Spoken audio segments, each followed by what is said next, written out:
Mics pass already చేశారా? Okay. Vishnu గారు sir ఇక్కడ సార్ సినిమా చూసామండి. మీరు వన్ మ్యాన్ షో అని చెప్పాలి. Thank you. ప్రతి ఫ్రేమ్లో కూడా ఎక్స్ప్రెషన్స్ ఇద్దరు కూడా థ్యాంక్ యూ. బాగుంది. అయితే మీరు పాత సినిమా రిఫరెన్స్, పాత పాటలు రిఫరెన్స్ చేసుకున్నారు.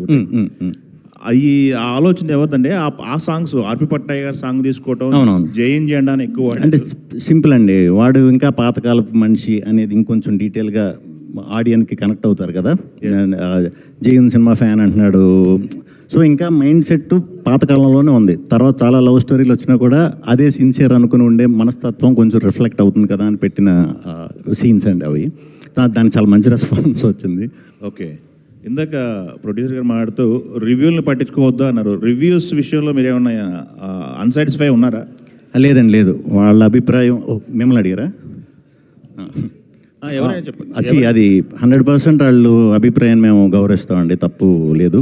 అంటే మేబీ ఎక్స్పెక్టేషన్ వేరేగా ప్రిపేర్ అయ్యి ఉండొచ్చు, లేకపోతే అనుకున్నంత ఇది అనిపించకపోవచ్చు. అది వాళ్ళ అభిప్రాయం కాబట్టి ఎప్పుడు దాన్ని గౌరవిస్తాం. బట్ అల్టిమేట్గా అది మన ముందు నుంచి చెప్పినట్టు ఫస్ట్ హాఫ్ యూత్కి, సెకండ్ హాఫ్ ఫ్యామిలీస్కి ఏదైతే చెప్తున్నానో అక్కడి నుంచి మనకి డెఫినెట్గా మంచి రెస్పాన్స్ వచ్చింది. అండ్ అంతేనండి, అంతే. ఓకే. ఇందాక ఒక లీక్ అయింది, సినిమా లీక్ అవ్వడం వల్ల మేము హడావుడి అయింది అన్నారు. ఆ హడావుడి వల్ల ఏమన్నా స్క్రిప్ట్లో చేంజెస్ ఏమైనా జరిగినాయి? హడావుడికి షూట్ చేసేయాలి, కంప్లీట్ చేసేయాలని చెప్పేసి ఏమన్నా? చాలా జరిగినాయి అండి, చాలా జరిగినాయి. డీటెయిల్గా చెప్పాలంటే ఒక 20 డేస్ వర్క్ని మనం 7 డేస్లో డే అండ్ నైట్ చేయవలసి వచ్చింది. దానికి టీం అందరూ సపోర్ట్ చేశారు. డే అండ్ నైట్ అనమాట. అంటే డే వరకు డే చేయటం, నైట్ కంటిన్యూస్ చేసాం. అలా చేస్తేనే దీనికి అచీవ్ అవ్వగలిగాం. ఇమీడియట్ మొదలుపెట్టాం మార్కెటింగ్ కూడా. ఇంకా పూర్తిగా ప్లానింగ్ అది చేసుకోకుండానే మొదలెట్టాల్సి వచ్చింది. దానివల్లే మనకి చిన్న కన్ఫ్యూజన్ కూడా వచ్చింది కదా మనకి, 2 సినిమాలు ఇదంతా కూడా. Actually one of the main reason ఇదండి, ఇది కూడానండి. ఓకే. ఇప్పుడు లీక్ అయిందన్నారు కదా, ఆ లీకేజ్ ఎక్కడి నుంచి జరిగింది, ఎందుకు జరిగింది అనేది తెలిసిందా? ఐడియా వచ్చిందా? చెన్నై నుంచి లీక్ అయినట్టు ఇన్ఫర్మేషన్ ఉందండి. ఇంకా డీటెయిల్ ఆల్రెడీ కేసులో ఉంది అది. సో మరి అది నేను చెప్పకూడదు, నాకు తెలియదు. చెన్నై నుంచి అయితే ఇది పోలీస్ కేసు కంప్లైంట్ కానీ, ఆ రోజు మన ప్రొడ్యూసర్ గారికి వచ్చే బ్లాక్మెయిల్ మెసేజ్లు, మనం ఛాంబర్కి పెట్టిన రిపోర్ట్లు అన్నీ ఉన్నాయి. బట్ ఇదేదో ఇది చేయాలని కాదు, ఫర్దర్గా మిగతా సినిమాలు కూడా ఇలా జరిగే అవకాశం ఉంటే మాత్రం చాలా ఇబ్బంది పడతాం. ఎందుకంటే నలిగిపోతాం కదా, అన్ని రోజులు కష్టపడినంత వేస్ట్ అవుతుంది. సో దాని మీద ఏమన్నా మరి ఏంటనేది మేము ఈ సినిమా అయిపోయిన తర్వాత, అంటే మా ఎక్స్పీరియన్స్ని కూడా మళ్ళీ ఒకసారి అందరికీ చెప్పి ఎలా సార్ట్ చేసుకోవాలి, ఇలాంటి ప్రాబ్లం రాకుండా ఉండటానికి అనేది ప్రయత్నించాలండి. బ్లాక్మెయిల్ అన్నారు, ఎంత అమౌంట్ ఏమైనా బ్లాక్మెయిల్ చేస్తారా ఏంటది? పాపం రీల్కి బ్లాక్మెయిల్ చేశారు. నేను నవ్వుతో చెప్తున్నాను, వేరే విధంగా అనుకోకండి.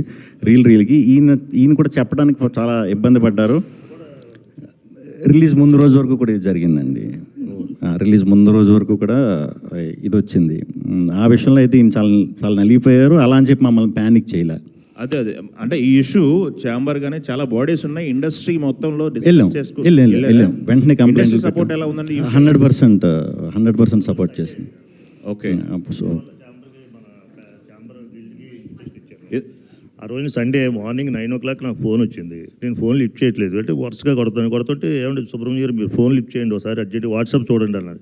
సార్ వాట్సాప్ చూసేటప్పుడు మన సినిమా ఫస్ట్ హాఫ్ అంతా అలాగ వచ్చేస్తుంది. ఏంటంటే ఇది ఏం జరిగిందంటే తెలియదు, మీరు అర్జెంటుగా మాట్లాడుకుని అంటే నా కొడుకు హైదరాబాద్లో ఉన్నాడు. వాడికి అన్నీ ఫోన్ చేస్తే వాళ్ళు లిఫ్ట్ చేయలేకపోతున్నాడు. సండే కదా మార్నింగ్ 9కి. మా వర్క్ బాయ్ ఉంటే బాయ్ ద్వారా మా అబ్బాయి చెప్తే వెళ్ళి చూసేటప్పటికి మా వాడు టెన్షన్ పడి అసలు ఏమీ అర్థం కాలేదు. డాడీ అసలు ఏంటి డాడీ, మన భవిష్యత్తు ఏంటి, మన పరిస్థితి ఏంటి, సినిమా అంతా ఇలా బయటకు వచ్చేస్తే మనం ఎలాగా అంటే ఒకేసారి నాకు కూడా ఒకేసారి బాడీ అంతా షేక్ అయిపోయింది. భూమి మీద కాళ్ళు అలా కదిలిపోయినాయి. వెంటనే మనకి ఏం గుర్తుకొస్తుంది, మా వయసు వాళ్ళకి పిల్లలు కనబడతారు. పిల్లల భవిష్యత్తు ఏంటి, సినిమా అంతా ఇలా బయటకు వచ్చేది ఏంటి, నా కూతురి పెళ్లి చేయాలి, నా కొడుకుని సెటిల్ చేయాలి అన్నది ఎంత కళ్ళ ముందు అలాగా ఒక 10 నిమిషాలు నాకేం కనబడక లైట్గా పెయిన్ వస్తాయి దెబ్బరం చేసుకొని అంటే మా అబ్బాయి దగ్గరికి మా అబ్బాయి ఫోన్ లిఫ్ట్ చేసి ఏ డాడీ అంటే అన్ని పంపించాను. పంపితే వాడు తర్వాత దాన్ని ఎలా జరిగిందంటే మా యూనిట్లోంచే తెలియకంటే వెళ్ళిపోయింది, లాక్ వేసుకోలేదు. ఓకే. లాక్ వేయకంటే పంపించారు. ఓకే. ఎవరికి పంపించారంటే మన మీకు వచ్చిందా ఎవరికో లాక్ వెళ్ళితే అది బయటికి వెళ్ళిపోయింది. ఆ బయటికి వెళ్ళిపోవడం వల్ల ఆ జరిగిన మిస్టేక్ చాలా పెద్ద డ్యామేజ్ జరిగింది. దాని తర్వాత చాలా ఇబ్బందులు పడ్డాం. నా కొడుకు మళ్ళీ మా అబ్బాయి మొత్తం అంతా చూసి ఎలా వచ్చింది డాడీ అంటే, మీకు ఫోన్ నెంబర్ అంటే నాకు పలానా ఫోన్ నెంబర్ వచ్చిందంటే, ఆ ఫోన్ నెంబర్ నుంచి ఎక్కడి నుంచి వచ్చింది అంటే పట్టుకొని నా కొడుకు సార్ట్అవుట్ చేశారు. సార్ అది ఈ లోపల చామర్కి చంద్రశేఖర్ గారు ఫోన్ చేశారు. చంద్రశేఖర్ గారు ఫోన్ చేస్తే వాళ్ళు సండే కదా సార్, మీరు ముందు కంప్లైంట్ పెట్టండి సార్ అన్నారు. కంప్లైంట్కి వెళ్ళాం, మాట్లాడాం, రేపు రాసిస్తూ ఉంటాను. చంద్రశేఖర్ గారికి గిల్డ్కి ఇట్టిపేస్ట్ ఇచ్చాం. సోమవారం వరకు మనం ఏం చేయలేవండి అన్నారు. సండే రావడం వల్ల సోమవారం వరకు ఏం చేయలేవంటే మొత్తం ఆ రోజు అప్పుడు మేము టైటిల్ ఇంకా అనౌన్స్మెంట్ చేయలేదు. దానివల్ల అందరూ చూస్తున్నారు. అప్పటికే 20,000 మంది 50,000 మంది చూస్తారు విష్ణు గారి సినిమా. కానీ టైటిల్ అనౌన్స్మెంట్ లేదు కనుక ఆ రోజున మేము సరిపోయింది. ఆ తర్వాత వాళ్ళతో మాట్లాడి ఒకటి తీస్తుంటే అలాగే డైలీ 4 పంపడం, ఇంకో రోజు ఇంకో 4 పంపడం, అలా పంపుతేనే చాలా డిస్టర్బ్ అయ్యాం మేము. దానివల్ల మళ్ళీ అదంతా కథని మళ్ళీ తీసుకొని మళ్ళీ చేయవలసిన పని చాలా కష్టపడి మళ్ళీ స్పీడ్గా చేసి బయటకు వదలడానికి కారణం ఇది. అందుకే నన్ను నెక్స్ట్ రేపు మృత్యుంజయుడు ప్రొడ్యూసర్ గారు కూడా అర్థం చేసుకొని నన్ను క్షమించవలసిందిగా కోరుచున్నాను. అతను కూడా మనకి ఇబ్బంది పెట్టాలని లేదు. చామర్ పెద్దలను కూడా నేను కొంచెం నా సినిమా చేసుకుంటానన్న వాళ్ళు కూడా నేను మనస్ఫూర్తిగా క్షమించాలని కోరుకుంటున్నాను. Thank you. ఓకే విష్ణు గారు సార్, సినిమా చూసాను, చాలా బాగుంది సార్. థ్యాంక్ యూ అండి, థ్యాంక్ యూ. మీ డైలాగ్స్ చాలా స్పాంటినియస్గా ఉన్నాయి అవన్నీ. కాకపోతే ఇది ఏరే లాంగ్వేజ్ ఎప్పుడైనా రిలీజ్ చేయాలన్నా డబ్ చేయాలన్నా కొద్దిగా ఇబ్బంది అయ్యేలాగా ఉంటుంది అనుకుంటా కదా, అది ఎట్లా మరి ఇట్లా అయితే? సో ఇది ఓన్లీ మన కోసం చేసిన సినిమాయే. సో అంతవరకు ఆలోచించలా. కాకపోతే ఇప్పుడు నుంచి వచ్చే ప్రతి సినిమా కూడా ఈజీగానే ఉంటాయి అన్నమాట. ఇప్పుడు నెక్స్ట్ వచ్చే 3-4 సినిమాలు చాలా క్లియర్గా చాలా ఈజీగానే ఉంటాయి. సో హ్యాపీగా చేయొచ్చు నెక్స్ట్. యువరాజు అంటే నన్ను ప్రభాస్ రాజు చేసేసాను అంటున్నారు. ఏంటి అంటే అది ప్రభాస్ మీద సెటైరికల్గా ఉన్నట్టు అనిపించింది. సెటైర్ కదండి. నేను ప్రభాస్ గారికి ఎంత పెద్ద ఫ్యాన్ మీ అందరికీ తెలుసు. సో ఈజీ కనెక్షన్ కోసం అనమాట అది పెట్టింది.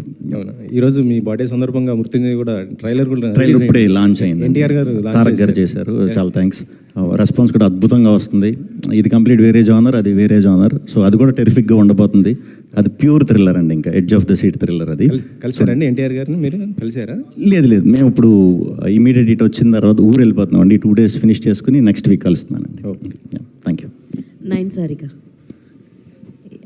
యా హాయ్, నిన్న మూవీ చూసాం, చాలా బాగుంది. ఎస్పెషల్లీ మీ పోర్షన్స్ చాలా బాగున్నాయి. అయితే మీరు ఇందాక మాట్లాడుతూ వెళ్ళాం సినిమా చూసాం శ్రీరాములు అన్నారు. How was that experience with audience తోటి? That experience, it was really overwhelming at one point. ఆ తర్వాత like our whistles కానీ our screams and claps, every time experiencing the movie in theater is a different kind of feeling, I would say.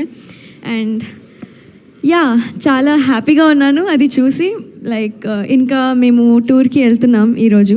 So I'm expecting lot more reactions and స్క్రీమ్స్ and whistles from the audience, I hope. So producer గారు, టూర్కి వెళ్తున్నాం అని చెప్పేయడం జరిగింది. ఎక్కడెక్కడ plan చేశారు? ఏవే visits చేస్తారు? Present Vizag వెళ్తున్నామండి. అక్కడ నుంచి రాజమండ్రి, అక్కడ నుంచి విజయవాడ, దాని తర్వాత గుంటూరు అండ్ తిరుపతి ప్లాన్ చేసాం. సో నెక్స్ట్ 3 days ఇదే ప్లాన్లో ఉన్నాం. సో ఫిలింని ఎలా బాగా ప్రమోట్ చేయాలనే ప్లానింగ్లో అయితే ఉన్నాం present. All the very best. Thank you. Yeah, hello Shri Vishnu గారు. ఇక్కడ అంటే దీనివల్ల క్వాలిటీ అనేది మిస్ అయింది అని చెప్పేసి కనపడుతుంది ఆ స్క్రీన్ మీద. అంటే ఈ బ్లాక్ మెయిలింగ్లో దీనివల్ల మీరు హడావిడి చేయటం వల్ల లేదు అనుకున్న కాన్సెప్ట్ లేదు. యాక్చువల్గా దానివల్ల ఇబ్బంది కంటే కూడా ఇప్పుడు సింపుల్ బ్రెయిన్తో మనం వర్క్ చేయటం వేరు, ప్రెషర్తో వర్క్ చేయటం వేరు కదా. బేసిక్గా నా అన్నీ కొంచెం లైటర్ వేలో చేసుకుని వెళ్ళిపోయే ఇవే. సో దాని మీద కొంచెం ప్రొడ్యూసర్ సైడ్ కూడా ప్రెషర్ ఉంటుంది. ఆ ప్రెషర్ ఎంత లేదన్నా మనకు కూడా చిన్న భయం కంగారు ఉంటుంది కదా. దానివల్ల ఇంకా ఏమో చెప్పలేము. అది ఇంకా బెటర్ అవుతునో లేకపోతే ఉన్నదానికంటే ఇది అవుతునో తెలియదు, కానీ పీస్ఫుల్గా అయితే వర్క్ చేయలేకపోయాం. అలాంటి టైంలో ఈయన స్ట్రాంగ్గా ఉన్నారు అనే టాపిక్ గురించి ఇది చెప్పాను అనమాట. నిన్న మార్నింగ్ షోకి మిక్స్డ్ రెస్పాన్స్ అని మీరే అన్నారు. అవునండి, అవును. అంటే హీరోయిన్ క్యారెక్టర్ కాస్త బోల్డ్గా ఉండటం అట్లాంటి సన్నివేశం లేదు. యాక్చువల్లీ నేను చెప్పినట్టు ఎందుకు అంటే ఇప్పుడు టైం కూడా మార్నింగ్ షోకి నాకు యంగ్స్టర్స్ ఎక్కువ వస్తారనుకున్నాం. బట్ ఇది ఎగ్జామ్స్ టైం వల్ల మార్నింగ్ షో వరకు యంగ్స్టర్స్ ఇది రాలేదు. సో డైరెక్ట్ నార్మల్ క్రౌడ్ వచ్చేసరికి ఆ variation first half youth, second half family అనే దాని మీద కొంచెం మిక్స్డ్ అనిపించింది. బట్ ఇది ఫస్ట్ షో సెకండ్ షో నుంచే మనం చూసుకుందాం అని ముందు నుంచి నేను అందరికీ చెప్తూనే ఉన్నాను. సో అక్కడికి వచ్చేసరికి మా ఆడియన్స్ వచ్చారు కాబట్టి as it is response single స్క్రీన్స్లో అయితే మాత్రం చాలా చాలా బ్రహ్మాండంగా ఉందండి. అండ్ ఇది ఎస్పెషల్లీ తీసింది మనం ఒక townish middle class set of mind ఇది ఉన్న క్యారెక్టరైజేషన్ సినిమాయే కాబట్టి ఇది వాళ్ళని దృష్టిలో పెట్టి చేసిన సినిమాయే కాబట్టి ఫస్ట్ షో సెకండ్ షోస్ నుంచి 100% పికప్ అవుతుందని అనుకున్నాం, నమ్మాం. అది గట్టిగా అయ్యింది. ఈ రోజు కూడా ఇప్పుడు మేము వెళ్తున్న ఊర్లన్నీ కూడా వాళ్ళందరికీ ముందు వెళ్ళలేకపోయాం కదా, కలవలేకపోయాం కదా ప్రమోషన్ దీంట్లో, అది ఇప్పుడు వెళ్ళి అందరికీ థ్యాంక్స్ చెప్పడానికి వెళ్తున్నామండి. కింగ్ ఆఫ్ ఎంటర్టైన్మెంట్ అని మీకు ఆల్రెడీ పేరు ఉంది కదా, అంటే సినిమాలో ఒక డైలాగ్ ఉంది, ఎంత కామెడీ చేస్తున్నా అవార్డులు రాలేదు అన్నట్టుగా ఏదో ఒకటి పెట్టారంట. కామెడీ చేస్తున్నంత కాదండి, కామెడీ చేస్తున్నంత కాదు, నేను సాధారణమైన మనిషిని. నన్ను స్పెషల్గా ఇది చేయడానికి నాకు వెనకాల సర్టిఫికేట్లోని ఈ లేవు అన్నట్టు చెప్పా. అది నిజమే కాబట్టి. సో విష్ణు గారు, sir cinema youth oriented movie కదా, యూత్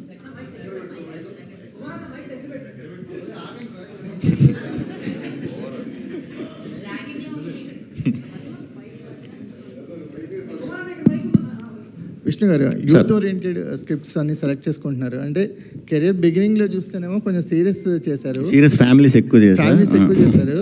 ఇప్పుడు అసలు యూత్ ఓరియంటెడ్గా అంటే విష్ణు గారి సినిమా వస్తుందనే సకల్లా టార్గెట్ ఆడియన్స్ 18 to 25 ఫిక్స్ అయిపోతున్నారు.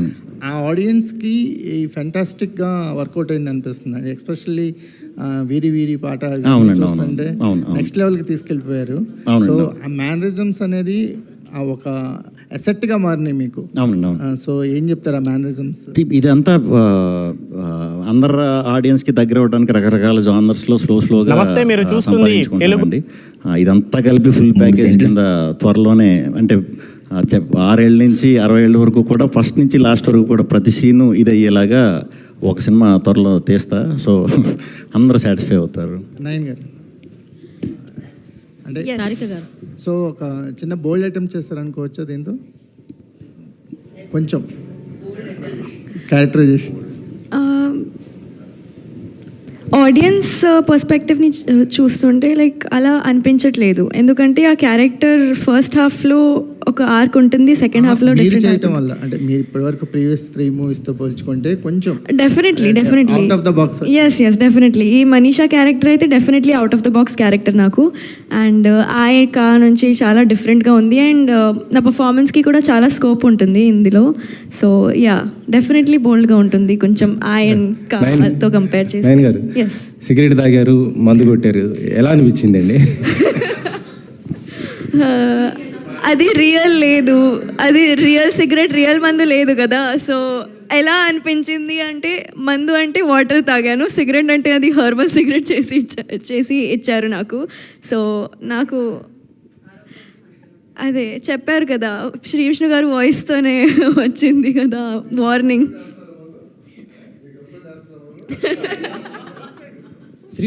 విష్ణు గారు అంటే సామాజిక వర్గంన మీ కెరీర్లో ఒక్కి అనుకుంటా, అది పెద్ద సక్సెస్ అవడంతో ఆ తర్వాత మీరు అంటే ఓన్లీ ఎంటర్టైన్మెంట్ చేయాలన్న డెసిషన్ తీసుకున్నారా?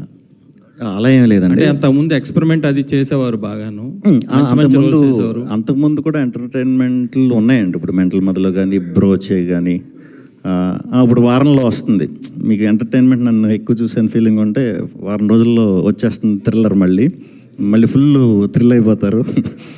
మళ్ళీ 2 కలిపి ఇంకోటి, ఇంకా అలా చేసుకుంటూ వెళ్ళాలి కదండి అన్ని జానర్స్లో.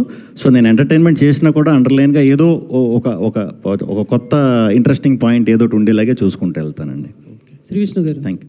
పుట్టినరోజు శుభాకాంక్షలు. థ్యాంక్ యూ అండి, thank you. First of all congratulations. Thank you. అంటే ఈ సినిమా మొత్తంలో ఒక 12 సీన్ల వరకు ఉన్నాయి. సో అంటే ఇప్పుడు జరిగిన సిచ్యువేషన్స్ని బేస్ చేసుకుని ఏమన్నా హడావిడిగా సినిమా తీసేసి రిలీజ్ చేయాలి, లేదా ఏమన్నా స్క్రిప్ట్లో రాసుకున్న సీన్లు ఏమన్నా షూట్ చేయకుండా ఇలాంటి ఏమైనా ప్రాబ్లమ్స్ ఉన్నాయా? లేకపోతే లేదండి, లేదు. మ్యాక్సిమం ఎంత ఎఫర్ట్ పెట్టి కవర్ చేయగలుగుతాం అంతా చేసాం. బట్ కొన్ని బ్రిడ్జెస్ ఉంటాయి కదా, అలాంటి వాటి మీద కొంచెం డిస్కషన్ పెట్టుకుని కాల్ తీసుకుని అంత టైం దొరకలా. ఏం లేదు, ఇప్పుడు వర్క్ అయితే ఫినిష్ చేసాం, వర్క్ అయితే చేసాం అనుకున్నట్టు బెస్ట్ ఇవ్వడానికి ట్రై చేసాం. 30 రోజుల్లో చేసేది ఒక 10 రోజుల్లో చేస్తే ఎలా ఉంటుందో కొంచెం ఆ కష్టం ఇదైందనమాట.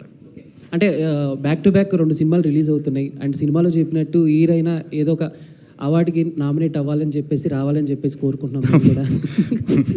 సో ప్రొడ్యూసర్ సార్ సుమంత్ గారు, అంటే సో ఫస్ట్ డే కలెక్షన్స్, ఈ రివ్యూస్ కానీ లేకపోతే రెస్పాన్స్ కానీ మీరు సాటిస్ఫై అయ్యారా?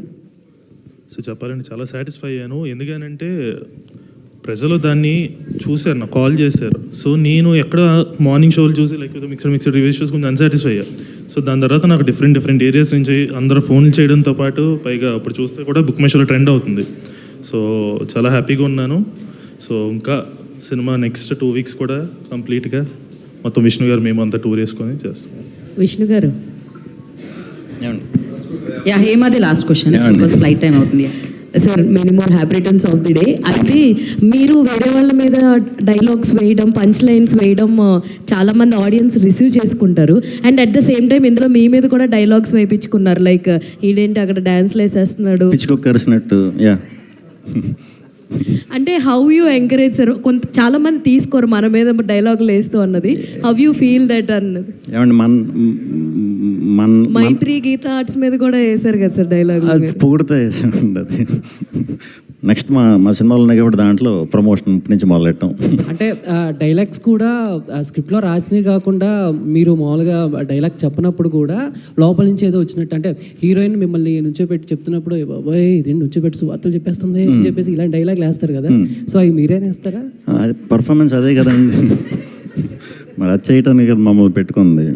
ఎక్కడ గ్యాప్ ఇవ్వకుండా ఎంటర్టైన్ చేయాలి. Thank you so much. మీకు ఆయన వదలాలనిపించదు కానీ ఫ్లైట్ టైం అవుతుంది. బట్ బర్త్డే కేక్ అసలే 4 సంవత్సరాలకు ఒకసారి వస్తుంది. కేక్ కట్ చేద్దాం ఖచ్చితంగా మనం. రథన్